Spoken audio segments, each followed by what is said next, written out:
The year is 434 AD. The world stands on the precipice of monumental change. The Western Roman Empire crumbles from within, weakened by corruption, political instability, and endless barbarian invasions. Once a beacon of civilization, it now lies in a state of disrepair, its glory days a distant memory. But as the West falters, a new and formidable threat emerges from the East. This is a force unlike anything the world has ever seen, a force that will reshape the course of history. A storm of hooves and steel, a relentless tide of warriors, driven by an insatiable hunger for conquest and glory. These warriors, fierce and battle-hardened, move with precision and purpose. They are a tide of destruction, sweeping across the land, leaving devastation in their wake. At their head, a man destined to become a legend, Attila the Hun. His name would be etched into the annals of history, a symbol of fear and power. Born into a nomadic tribe from the depths of the vast Eurasian steppe, Attila's people, the Huns, were renowned for their unparalleled equestrian skills and ruthless efficiency in battle. They lived and died by the sword, their lives a testament to the harsh realities of their world. They were a force of nature, unstoppable and unyielding, and Attila, their king, would soon unleash their fury upon an unsuspecting world, changing the course of history forever. From the fringes of the Roman world, Attila built an empire, a reign of terror that stretched from the Rhine River to the Caspian Sea. His campaigns were marked by unparalleled brutality and strategic brilliance. His name became synonymous with destruction, his very presence striking fear into the hearts of even the bravest Roman soldiers. The mere mention of Attila sent shivers down the spines of those who dared to oppose him. He was Attila, the scourge of God, a title that reflected the terror he inspired and the devastation he wrought. This is his story, a tale of power, ambition, and the relentless pursuit of dominance. Attila's ascent to power was swift and unrelenting. Born into a lineage of fierce warriors, he was destined for greatness from a young age. His early years were spent learning the art of war, mastering the skills that would later define his reign. In 434 AD, Attila inherited the throne alongside his brother Bleda. The two brothers ruled jointly, but their partnership was fraught with tension and ambition.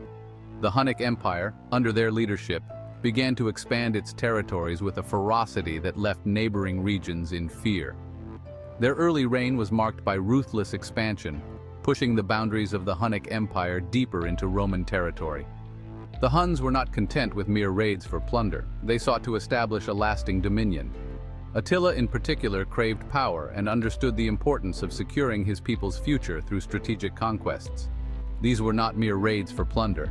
Attila craved power, and he understood the importance of securing his people's future. He convened councils with his advisors, meticulously planning each campaign.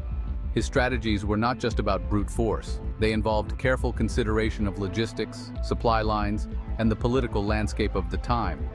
But Attila was no mere barbarian warlord. He was a cunning strategist, a master of logistics and diplomacy. He knew that to sustain his empire, he needed more than just military might. He needed alliances, resources, and the ability to outmaneuver his enemies both on and off the battlefield. He played the Romans against each other, extracting vast sums of gold as tribute in exchange for peace. This gold was not just a symbol of his power, but a crucial resource that he used to further his ambitions. The Romans, desperate to avoid conflict, often found themselves at the mercy of Attila's demands. Peace, however, was a fleeting commodity under Attila's reign. The truces he brokered were temporary, serving only to buy time for his next move. Each negotiation was a calculated step in his grand strategy, a way to keep his enemies off balance while he prepared for the next phase of his conquests. He used the Roman gold to further strengthen his army, forging alliances with other barbarian tribes and preparing for the inevitable clash of empires. The Huns' blacksmiths worked tirelessly, forging weapons that would be used in the battles to come. Attila's vision was clear, a united force of barbarian tribes under his command, ready to challenge the might of Rome. When his brother Bleda died under mysterious circumstances in 445 AD, Attila seized sole control of the Hunnic Empire. The circumstances of Bleda's death remain shrouded in mystery, with some suggesting foul play. Regardless, Attila wasted no time in consolidating his power, ensuring that there would be no rivals to his authority. With unmatched authority, He turned his gaze towards the heart of the crumbling Western Roman Empire. The once mighty empire was now a shadow of its former self, weakened by internal strife and external pressures. Attila saw an opportunity to strike at the very core of Roman power. The scourge of God was ready to unleash his wrath. His armies, now a formidable force, were prepared for the ultimate confrontation. Attila's name would be etched into history as a symbol of fear and power, a leader who dared to challenge the greatest empire of his time.